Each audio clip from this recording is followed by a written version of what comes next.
Okay મિત્રો, જય શ્રી કૃષ્ણ. કેમ છો? ઓકે, તો આપણે ગયા લેક્ચરમાં ઝડપના વિવિધ પ્રકારોનો અભ્યાસ કરેલા. નિયમિત ઝડપ ખતમ કરેલી. હવેનો પ્રકાર છે અનિયમિત ઝડપ. સેકન્ડ ટાઈપ્સ, અનિયમિત ઝડપ, નોન યુનિફોર્મ સ્પીડ. ઓકે, સૌ પ્રથમ વ્યાખ્યા જોઈ લઈએ. તો અનિયમિત ઝડપની વ્યાખ્યા સિમ્પલ है, તમે સમજી શકશો. કોઈ ગતિમાન પદાર્થ એક સરખા સમયગાળામાં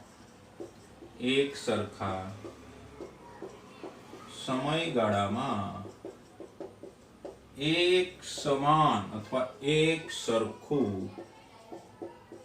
અંતર ન કાપે તો તે પદાર્થ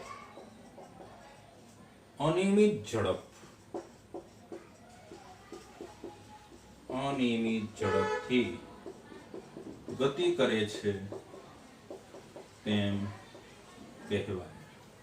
ઓકે, કન્ડિશન સમજી લીધી. Very good. ગતિમાન પદાર્થ એક સરખા સમયગાળામાં એક સરખું અંતર ન કાપે તો તે પદાર્થ અનિયમિત ઝડપથી ગતિ કરે તેમ કહી શકાય. એ શોધવાનું સૂત્ર બી એ જ લખી જ દે. અનિયમિત ઝડપ ઇઝ ઇક્વલ ટુ અંતર છેદમાં એ અંતર કાપવાનો દર. Very good.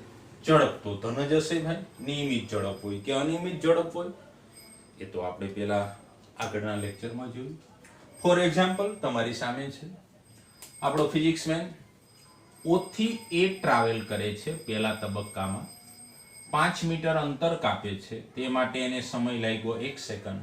તો અહીંયા સ્પીડ બની 5 મીટર પ્રતિ સેકન્ડ. એક લખવાની કોઈ જરૂર નથી. 5 મીટર પ્રતિ સેકન્ડ. પહેલા O થી A અંતરાલમાં ફિઝિક્સમેનની ઝડપ 5 મીટર પ્રતિ સેકન્ડ આવી. ઓકે, બીજો અંતરાલ આવી ગયો. બીજો અંતરાલ A to B જોઈ લો ભાઈ. અંતર છે 8 મીટર, સમય 1 સેકન્ડ. તો 8 મીટર પ્રતિ સેકન્ડ. એક તો છેદમાં લખવાની કોઈ આવશ્યકતા નથી. ઓકે, અહીંયા 1 સેકન્ડમાં 5 મીટર અંતર કાપ્યું. A થી B અંતરાલમાં 1 સેકન્ડમાં 8 મીટર અંતર કાપેલું. એ જ રીતે ત્રીજો અંતરાલ મેં બતાવ્યો B to C, તેમાં અંતર કાપેલું છે 10 મીટર છેદમાં 1 સેકન્ડ. તો આ અંતરાલમાં એ ફિઝિક્સમેનની ઝડપ આવી 10 મીટર પ્રતિ સેકન્ડ. તો કમ્પ્લીટ છે કે અહીં એક સરખા સમયગાળામાં આપેલ પદાર્થ એક સરખું અંતર કાપતો નથી. અમુક અંતરાલમાં 5 મીટર અંતર કાપે પર સેકન્ડ, અમુક અંતરાલમાં 8 મીટર અંતર કાપે પર સેકન્ડ, અમુક અંતરાલમાં 10 મીટર અંતર કાપે પર સેકન્ડ.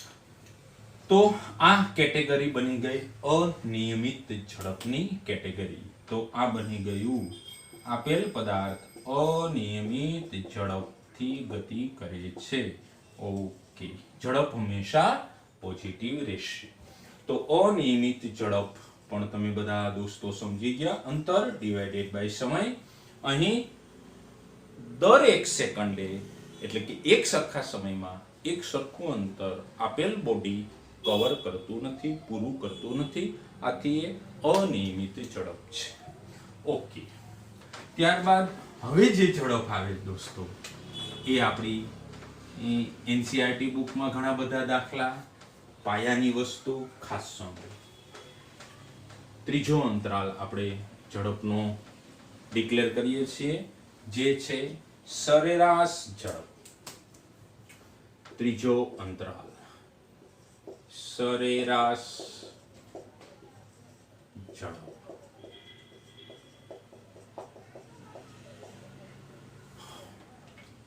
વીઆઈપી છે બેટા, સરેરાશ ઝડપ. ઓકે ઓકે, હવે સરેરાશ ઝડપ ને ઇંગ્લિશમાં એવરેજ સ્પીડ કહેવામાં આવે છે. સરેરાશ ઝડપને ઇંગ્લિશમાં એવરેજ સ્પીડ કહેવામાં આવે છે. ઓકે, હવે સરેરાશ ઝડપ કેવી રીતે ડિક્લેર કરી શકાય? આઈએમપી. તો સરેરાશ ઝડપ ટાઇટલ મારીએ, સરેરાશ ઝડપ. તો કે પદાર્થે, ગતિમાન પદાર્થે કાપેલું કુલ અંતર અને તે અંતર કાપવા માટે લાગતા જે સમયગાળો છે તે અંતર કાપવા માટે લાગતા સમયગાળાના ગુણોત્તરને તે પદાર્થની સરેરાશ ઝડપ કહે છે. ટૂંકું ને ટચ હમણાં આપણે ડિક્લેર કરશું. બે શબ્દ અગત્યના છે. કાપેલું કુલ અંતર યાની કે પથ લંબાઈ. કાપેલું કુલ અંતર, પેલા તમે અહીંયા તમારું મગજ દોડાવો, કુલ અંતર અથવા પથ લંબાઈ, અને તે અંતર કાપવા માટે લાગતા સમયગાળાના ગુણોત્તરને. જે અંતર કાપશે એ અંતર કાપવા માટે કંઈક સમય લાગશે, અને એ સમયગાળાના ગુણોત્તરને, રેશિયો, તેને તે પદાર્થની એવરેજ સ્પીડ કહે છે.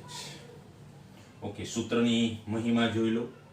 તો સરેરાશ ઝડપ is equal to કાપેલું કુલ અંતર, કાપેલું કુલ અંતર યાની કે તમને પથ લંબાઈ આવડે છે, હવે બસ પથ લંબાઈ જેની મજબૂત હશે એને આવડી જશે, છેદમાં લાગતો સમયગાળો અથવા તો સમય બી લખીશ. તો કઈ ભૌતિક રાશિ? બે ભૌતિક રાશિ, કુલ અંતર અને અંતર કાપવા માટે લાગતા સમયગાળાને, સમયગાળાના ગુણોત્તરને તે પદાર્થની એવરેજ સ્પીડ કહે છે. ઓકે, હવે એક ઉદાહરણ આપું, પછી આપણે એની અંદર આગળ વધીએ. એ ઉદાહરણ ધ્યાનપૂર્વક જુઓ.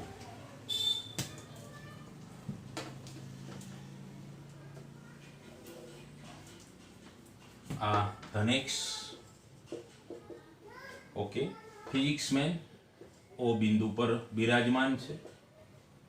ઓ થી ટ્રાવેલ કરે છે, મુસાફરી કરે છે, અને એ સ્થાન આગળ ફિઝિક્સ મેન પહોંચી રહ્યા છે.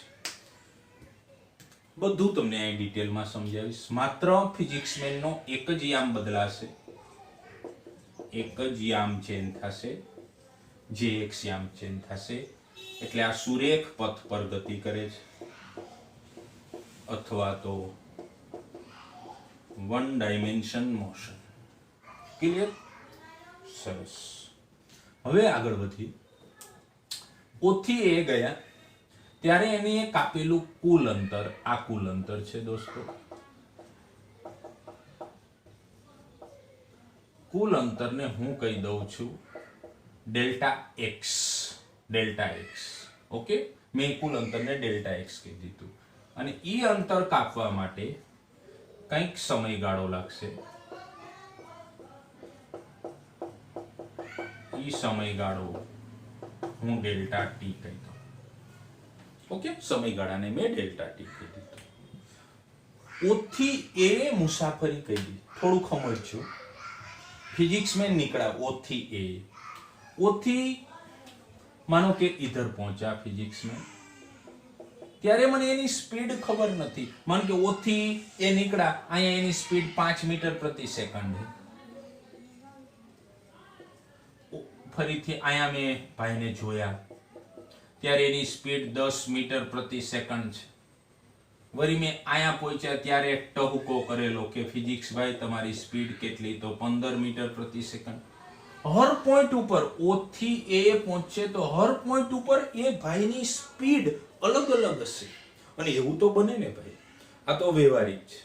તમે મોરબી થી કચ્છ જાઓ અથવા તો રાજકોટ થી મોરબી જાઓ, તો એવું થોડું જરૂરી છે કે રાજકોટ થી મેં ગાડીને ચાલુ કરી તો હું એક સરખી સ્પીડે જ મોરબી પહોંચું, એ તો સંભવિત નથી.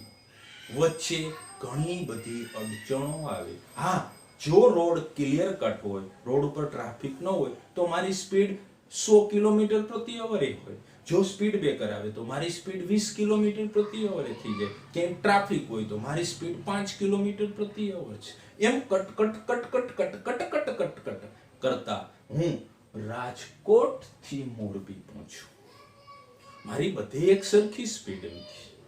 એમ ફિઝિક્સ ભાઈની બધે એક સરખી સ્પીડ ની હોય, ક્યાંક ફાસ્ટ ચાલે, ક્યાંક સ્લો ચાલે, ક્યાંક વરી ફાસ્ટ ચાલશે, ક્યાંક વરી સ્લો ચાલશે.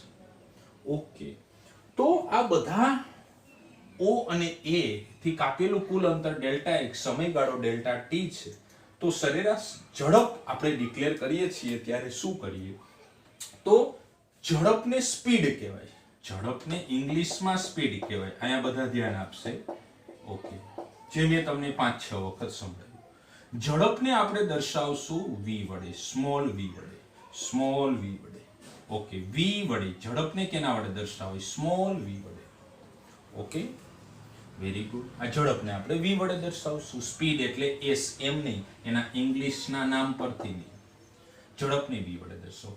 એવરેજ સ્પીડ હોય તો સાહેબ v, સ્પીડને તો v વડે દર્શાવશું. એવરેજ તો અહીંયા લખ નાખ્યું ઇંગ્લિશમાં v એવરેજ. આ એક સિમ્બોલ v એવરેજ, સરેરાશ ઝડપ. અથવા ખાસ ધ્યાન આપજો, આ રીતે બે આવા લીટા, આવા બે સંકેત કરી વચ્ચે v, તો આ ભી કોનો સિમ્બોલ થઈ ગયો? સરેરાશ ઝડપ. અહીંયા લખી દો v એવરેજ એક, અથવા તો એવરેજ, અથવા તો v બાર, v બાર, v બાર. આને વંચાય v બાર, ઉપર લીટો કરો એને વંચાય v બાર. Average speed. ઓકે, જે તમને ઠીક લાગે તે. ઓકે, પણ આપણે ખ્યાલ હોવો જોઈએ. તો સરેરાશ ઝડપનો સિમ્બોલ આવી ગયો. કાપેલું કુલ અંતર આકૃતિ પરથી જોઈ લો. કુલ અંતર છે ડેલ્ટા x, સમયગાળો છે ડેલ્ટા t. આ સૂત્ર આવી ગયું. કાપેલું કુલ અંતર છેદમાં લાગતો સમયગાળો, ટોટલ ટાઈમ, અથવા તો કુલ સમય પણ લખી શકો. થોડીક દ્વિધા હોય તો અહીંયા હું ચેન્જ કરું, કુલ સમય. બસ, તે સમય કાપવા માટે લાગતો કુલ સમય. Clear cut? v average is equal to delta x by delta t. ઘણી બધી બુકમાં ડેલ્ટા x તરીકે દર્શાવાય, ધ્યાન આપજો, અથવા ડેલ્ટા s, કાપેલું કુલ અંતર ડેલ્ટા s કે બે રીતે ડેલ્ટા x, અથવા તો ઘણી બુકમાં ડેલ્ટા s છે, જે તમને યોગ્ય લાગે તે. તો તમે delta x by delta t લખો, અથવા તો ડેલ્ટા s બટે ડેલ્ટા t. ખરું ને? ઓકે, સરેરાશ ઝડપનો એકમ એક તૈયાર થઈ જશે. સૂત્ર ઉપરથી બધું ક્લિયર થઈ જશે. અંતર તમે કિલોમીટરમાં આપ્યું, રકમ વારે આપ્યું, સમય કલાકમાં આપ્યો, કિલોમીટર પ્રતિ અવર. મીટરમાં અંતર છે, સમય સેકન્ડમાં છે, મીટર પ્રતિ સેકન્ડ. અંતર સેન્ટીમીટરમાં છે, સમય સેકન્ડમાં છે, સેન્ટીમીટર પ્રતિ સેકન્ડ. ખરું? ઓકે, તો અહીંયા આપણે સરસ મજાનું સૂત્ર બનાવ્યું, એને વ્યાખ્યાયિત કરી દે. v એવરેજ અથવા એવરેજ v અથવા v bar is equal to delta s by delta t અથવા delta x by delta t, જ્યાં delta x અથવા તો delta s કુલ અંતર છે, છેદમાં લીધેલો ટોટલ ટાઈમ છે. આ સરેરાશ ઝડપ ડિક્લેર થઈ શકે. હંમેશા ધન રહેશે. આ સાહેબ હંમેશા ધન રહેશે. Clear cut? ઓકે, સ્ક્રીનશોટ પાડી લો દોસ્તો.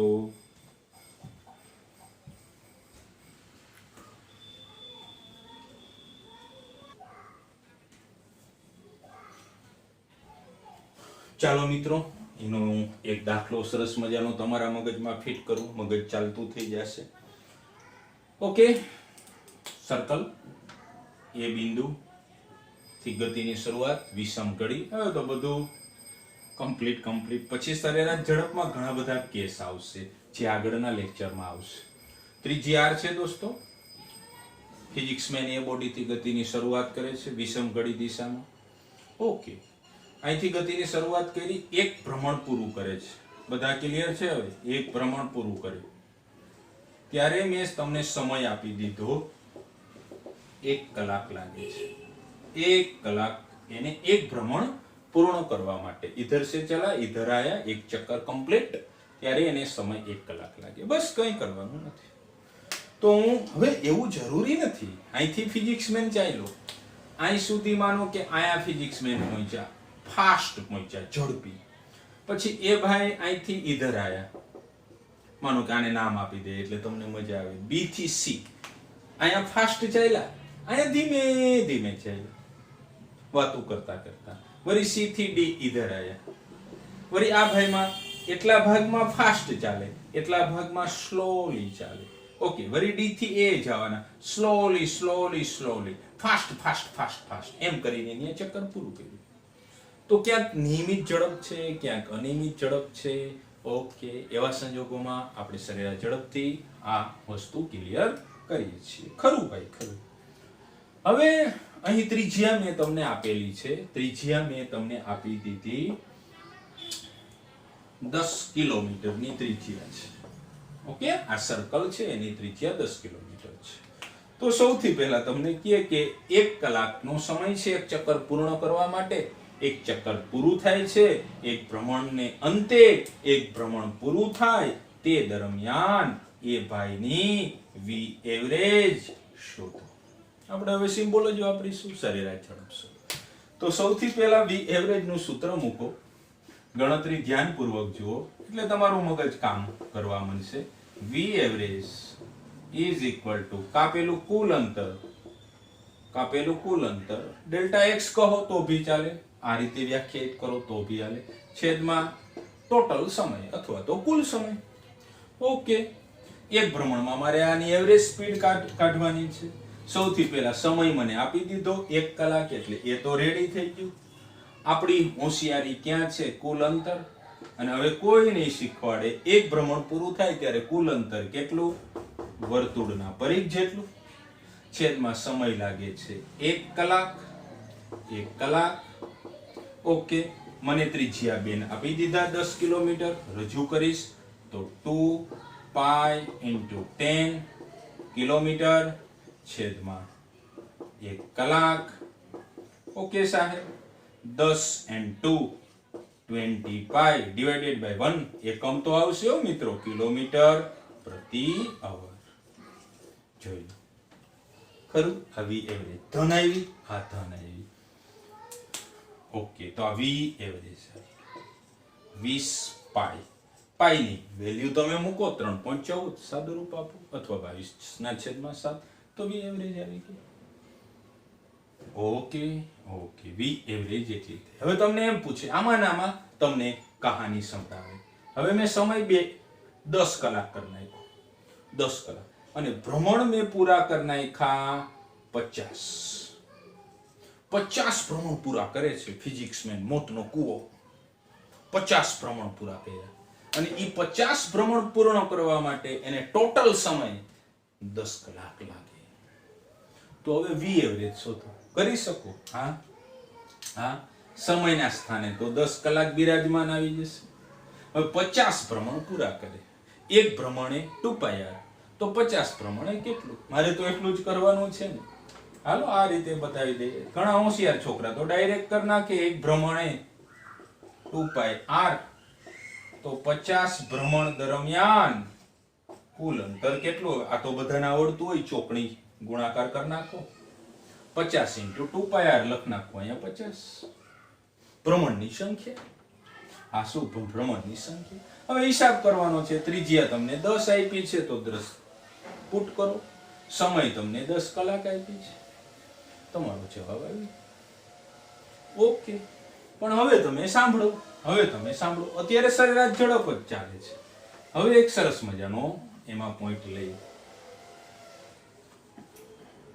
હવે આ વખતે દરેક સ્ટુડન્ટ અહીંયા ધ્યાન આપશે. ગતિની શરૂઆત આ વખતે ઉગમ બિંદુથી ફિઝિક્સમેન કરે છે. ગતિની શરૂઆત ઓથી, અહીંથી ગતિની શરૂઆત કરી, ચાલ્યા અહીંયા ગયા. ઓકે, એ પોઈન્ટ આવ્યા, અને ત્યારબાદ આ દિશા, વિષમ કડી દિશામાં. ઓકે, અહીંયા આવી ગયા. ફરીથી સમજાવું, ઉગમ બિંદુથી ગતિની શરૂઆત કરે છે, કમ્પ્લીટલી એક ચક્કર પૂર્ણ કરે છે. ઓકે, સમય આપી દઉં 25 સેકન્ડ, બસ. ત્રિજ્યા આર જ આપેલી છે, કોઈ વેલ્યુ નથી, અથવા ત્રિજ્યા પણ મૂકી દે 5 સેન્ટીમીટર, બસ. હવે પૂછે સરેરાશ ઝડપ શોધ. ઓકે, ટોટલ સમય કેટલો લાગ્યો? ઇધર સે ચલા, એ ગયો, ત્યાંથી એક ચક્કર કમ્પ્લીટ, તે માટેનો સમય 25 સેકન્ડે, ત્રિજ્યા 5 સેન્ટીમીટર, વી એવરેજ શોધો. સૂત્ર તૈયાર? સૂત્ર તૈયાર? સૂત્ર તૈયાર? યસ. કુલ અંતર લખ નાખું મારી રીતે ડાયરેક્ટ, r વત્તા 2πr છેદમાં સમય કેટલો છે? 25 સેકન્ડ. કેમ આવ્યું આ?